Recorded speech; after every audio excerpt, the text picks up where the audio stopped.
Marwadi university మంచి భవిష్యత్తు కోసం తెలుగు విద్యార్థులు ఇష్టపడే యూనివర్సిటీ. కాల్ 9059052378 9059052379.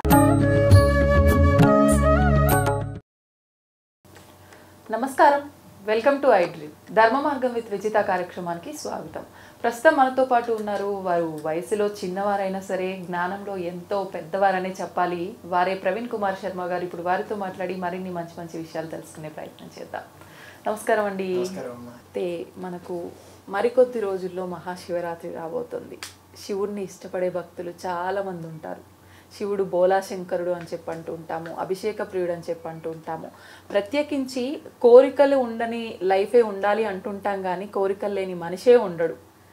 ఎన్నో కోరికలు ఉంటాయి, ఆర్థికంగా కానివ్వండి, ఇంకా ఎన్నెన్నో రకాలుగా ముందుకెళ్ళాలి, ఉన్న ఉద్యోగంలోనే ముందుకెళ్ళాలని, బిజినెస్లని ఎన్నెన్నో కోరికలు ఉంటాయి.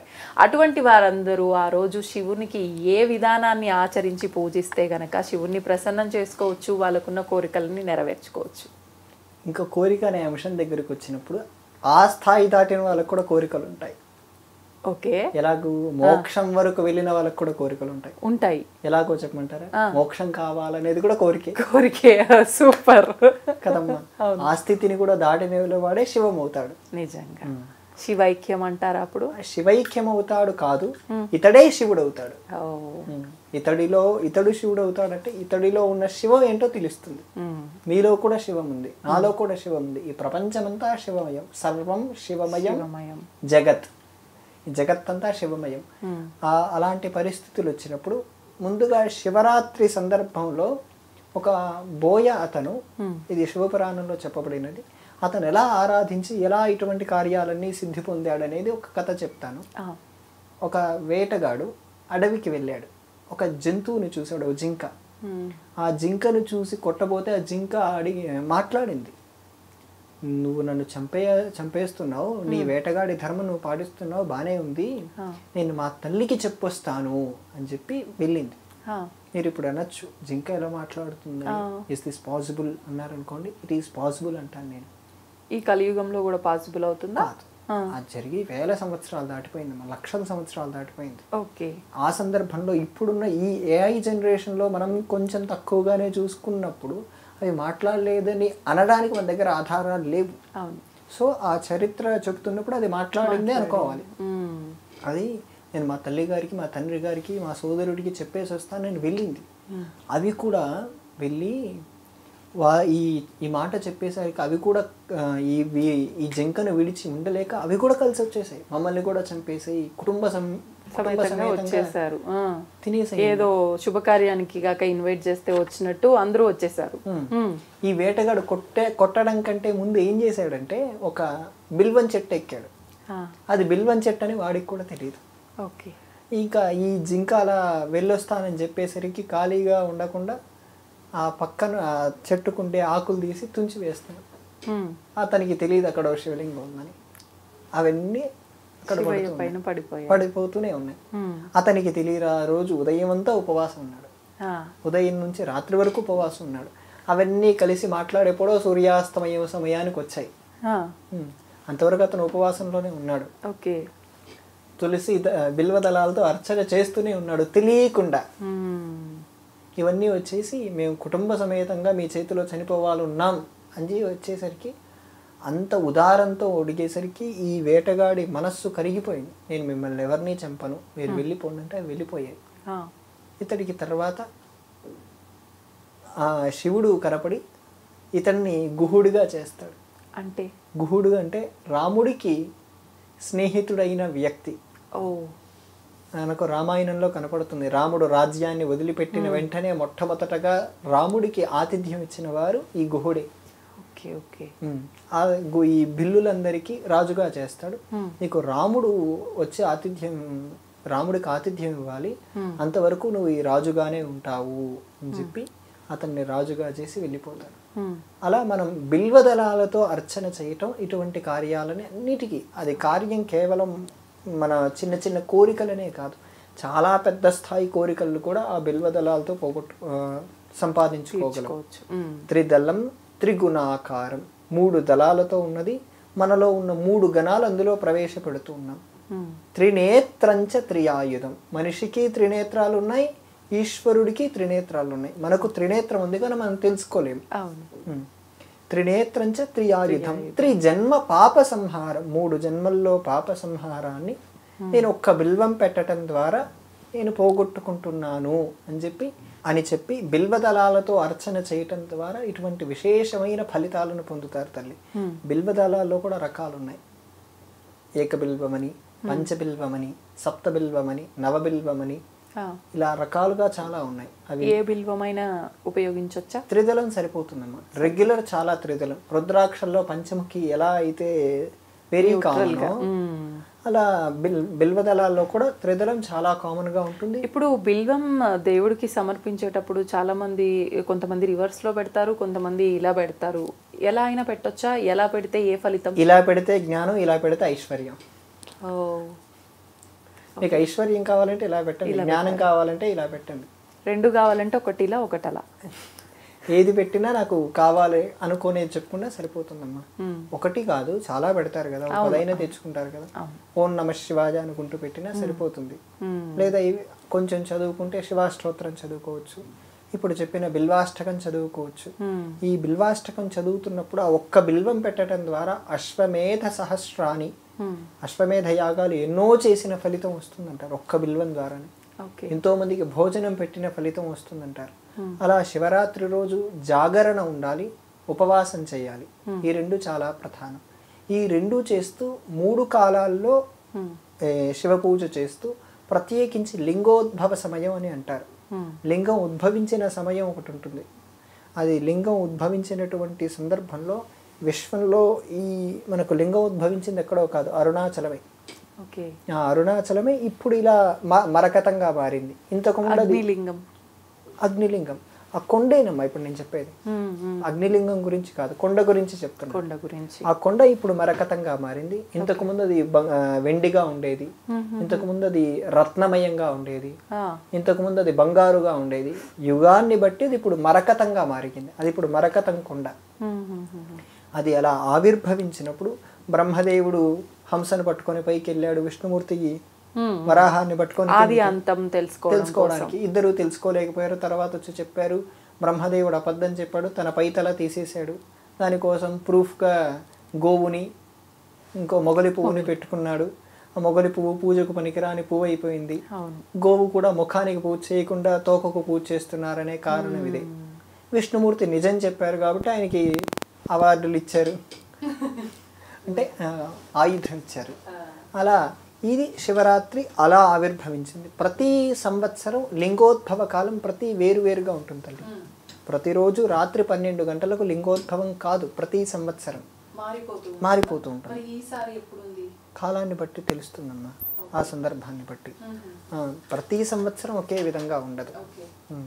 ఏంటంటే జనాల్లో ఉన్న అపోహ ఏమిటంటే ప్రతి సంవత్సరం అర్ధరాత్రి 12 గంటలకు లింగోద్భవ కాలం అనే గుడ్డి గుర్తు పెట్టుకున్నారు. తప్పు ఇది. ప్రతి సంవత్సరం లింగోద్భవం మారుతుంది. ఆ ఆలయంలో ఎక్కడికైతే వాళ్ళు పూజ చేసుకోవాలనుకున్నారో ఆలయానికి వెళ్ళి అడిగారు అనుకోండి, వాళ్ళు చెప్తారు, వాళ్ళకు తెలుస్తుంది. లేదా వాళ్ళకు తెలియలేదంటే పంచాంగం తీసుకొని మనమే వెతుక్కోవటమే, పంచాంగంలో తెలుస్తుంది. లింగోద్భవ కాలం ప్రతి సంవత్సరం 12 గంటలకు రాదు. అలాగే లింగోద్భవం 12 గంటల కాలం ఎప్పుడు కాదు. అర్ధరాత్రి 12 గంటలకు ఆరాధన మనం చెయ్యం, 12 తర్వాతే ఉంటుంది. కొన్నిసార్లు 11:56 అలా కూడా వస్తుంది. అది ఆ కాలం వరకు మాత్రమే. మిగతా ఏ రోజులు మనం 12 గంటలకు పూజ చేసే పరిస్థితి ఉండదు. ఆ జాగరణ ఉపవాసం అనేది 2 ఆ రోజు అవసరం తల్లి. ఇప్పుడు జాగరణ అనగానే చాలా మంది నైట్ 12 దాటితే ఇంకా రోజు మారింది అని చెప్పి నిద్రించే వాళ్ళు ఉంటారు. అది కరెక్ట్ పద్ధతేనా? అత్యంత మూర్ఖమైన పద్ధతి. ఏ రోజు శివరాత్రితో సంబంధం లేకుండా కూడా రాత్రి 12 అయితే రోజు ఎప్పటికీ మారదు. ఫోన్లో మారచ్చేమో, టైం 12 అయిందని చెప్పి మరోసారి డేట్ రావచ్చేమో, కానీ కాలంలో ఎటువంటి మార్పు రాదు. అర్ధరాత్రి 12 గంటల నుంచి మరోసారి రోజు అర్ధరాత్రి 12 గంటల వరకు ఒక రోజు లెక్క కాదు. అంటే మనకు సూర్యోదయం నుంచి సూర్యోదయం వరకే లెక్క. అంతే తల్లి. ఇది ప్రమాణం మనకు శాస్త్రం పరంగా. మీరు ఆ రోజు పూజ చేసుకోవాలనుకున్నప్పుడు నిజానికి కొన్ని పట్టణాల్లో కొన్ని గ్రామాల్లో ఏం జరుగుతుందంటేనమ్మా, 12ంటికి అభిషేకం చూసేసి రాత్రిపూట సినిమాలు పెడుతున్నారు తల్లి. సినిమాలకు వెళ్ళిపోతున్నారు. సినిమాలు 4-5 అయిపోతాయి, మళ్ళీ వచ్చి గుళ్ళో దర్శనం చేసుకొని వెళ్ళి పడుకుంటున్నారు. తప్పు. అలా కూడా చేయకూడదు, సినిమాలకి వెళ్ళకూడదు. ఆ రాత్రి మీరు శివాలయంలోనే ఉండాలి, లేదా ఇంట్లోనే ఉంటే నమశివాయ అనే జపం చేస్తూ అభిషేకం చేసుకుంటూ మీకంతకు మీరే మీలో ఎవరితో మాట్లాడకుండా మౌనంగా ఉండాలి. మరుసటి రోజు కూడా పడుకోకూడదు. సూర్యోదయం అయిపోయింది కానీ నేను పడుకుంటానంటే కుదరదు. ఉపవాసం ముగించి ఇంకా నిద్రపోదాం అనిపిస్తుంది, కుదరదు. ఉండాల్సిందే. ఉపవాసం అయిపోయాక, ఉపవాసం వెంటనే పూర్తి చేయరు కదమ్మా. అవును, టైం పడుతుంది కదా, పూర్తి అయ్యాకే చెయ్యాలి అన్ని కార్యక్రమాలు అయిపోయాక. అందుకే శివరాత్రికి ప్రధానమైంది ఉపవాసం. ఉపవాసం రాత్రంతా మరుసటి రోజు వరకు ఉండి, రాత్రి జాగరణ 12 వరకు కాకుండా ఉదయం అంతా కూడా చేయాలి. అంతవరకు శివారాధన చేయాలి. ఈ శివారాధన 3 కాలాల్లో చెప్తారమ్మా. త్రికాలార్చన అంటారు, కొంతమందికి షట్కాల అర్చన ఉంటుంది. షట్ అంటే 6 కాలాల్లో శివారాధన ఉంది. ఇది ఎవరు చేస్తుంటారు? నేను చేస్తాను, నాకు అవగాహన ఉంది. అంటే నేనంటే ఎవరి ఇంట్లో ఏమి చేయను, నాకు ఆ షట్కాలార్చన విధానం తెలుసు. నేను చదువుకున్నది కూడా అదే. మనకు షట్కాలార్చన పద్ధతులు జరుగుతున్న ఆలయాలు చిదంబరం, అరుణాచలం, ఇంకా కొన్ని శైవ క్షేత్రాలకు వెళ్తే ప్రసిద్ధమైనవి.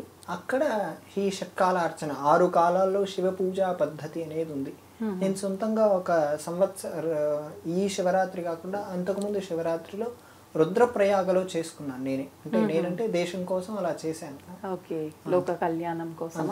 అంతే. అలాగా శివలింగాన్ని పట్టుకెళ్ళి అక్కడ అలకనంద, మందాకిని 2 నదుల సంగమం ఉంటుంది. ఆ 2 నదుల మధ్యలో కూర్చొని చేశాను. అక్కడ రుద్రప్రయాగ అని చెప్పి చాలా బాగుంటుంది. మా ప్రదేశం అంతా చాలా పీస్ఫుల్ గా ఉంటుంది. అక్కడి పక్కనే అగస్త్య మహర్షి స్థలం ఉంటుంది. కేదార్నాథ్కి వెళ్తుండగానే ఇది వస్తుంది. ఈసారి ఎలా ప్లాన్ చేస్తున్నారు మరి? ఇంకా ఏమీ లేదండి, ఈసారి ప్రవచనాలు ఉన్నాయి. ఆ ప్రవచనాలు చెప్పడానికి వెళ్ళాలి. నేను అనుకున్నది ఏమిటంటే కొత్తగా ఆలోచించి రాత్రంతా ప్రవచనం చెప్తాను, ఉదయం వరకు అట్లీస్ట్ 8 hours కూర్చున్న చోటు నుండి కదలకుండా. కానీ ఎవరు సాహసం చేయలేకపోయారు. ఆ కర్తలు ఉంటారు కదా, కర్తలు ముందుకు రాలేకపోయారు. మేము అంత ఏర్పాటు చేయలేమేమో అనే సంశయంలో వెనక్కి అడిగేసేసారు. నేనుండి 8 కాదండి 12 అయినా చేస్తానన్నాను. 6 to 6, ఈవినింగ్ 6 నుంచి మరుసటి రోజు 6 వరకు నేను ఆపను, కాళ్ళు దించను, కుర్చీలో నుంచి లేవను. మిమ్మల్ని ఏది తెమ్మని తినమని నేను అడగను. వాళ్ళు భయపడ్డారు. అంటే 2 గంటలే చెప్తున్నాను. అలా శివరాత్రి మహిమా వైభవం చాలా గొప్పగా ఉందమ్మా. శివరాత్రి గురించి శివపురాణం అని, మరియు ప్రత్యేకించి స్కాంద పురాణం అని, లింగ పురాణం అని, పద్మ పురాణం అని, ఇవన్నీ చాలా ఎక్కువగా వర్ణిస్తాయి. శివరాత్రి రోజు ఇంత సమయం లేదు, కేవలం ఒక ఆలయానికి వెళ్ళి లేదా ఇంట్లోనే ఒక బిల్వదళం పెట్టి నమస్కారం చేసుకున్న దాని గొప్పతనం దానికి ఖచ్చితంగా ఉంటుంది. కానీ ఎన్ని అయిపోయినా మీరు ఆఫీస్లో ఉన్నా రాత్రిపూట జాగరణ మాత్రం చేయటం పెట్టుకోండి. రాత్రి పడుకోకుండా ఆ ఒక్క రోజైనా ఆహారం స్వీకరించకుండా పండ్లు, పాలు అంటే బర్రె పాలు కాకుండా ఆవు పాలు మాత్రమే స్వీకరించి పడుకోకుండా ఉదయం వరకు ఉండగలిగితే ఖచ్చితంగా శివానుగ్రహం ఉంటుంది. ఒకవేళ ఉండలేను, మరుసటి రోజు ఆఫీస్లు ఇవన్నీ మళ్ళీ అనుకున్న వాళ్ళు 12 వరకు ఉండి పడుకుంటే సరిపోతుంది? 12 వరకు కాదు, కానీ అది ఒక 1.5 గంటల పైనే ఉంటుంది తల్లి. అది ఒక్కోసారి గంటే ఉంటుంది. ఉదాహరణకు 11:56 వచ్చింది అనుకోండి లింగోద్భవ కాలం, అది 12:36 వెళ్ళిపోయింది అనుకుందాం. ఆ లింగోద్భవ కాలం అయిపోయాక ఆ కాలంలో అభిషేకం చేసి అదంతా అయిపోయాక 108 సార్లు శివనామ స్మరణ చేసి పడుకోవచ్చు.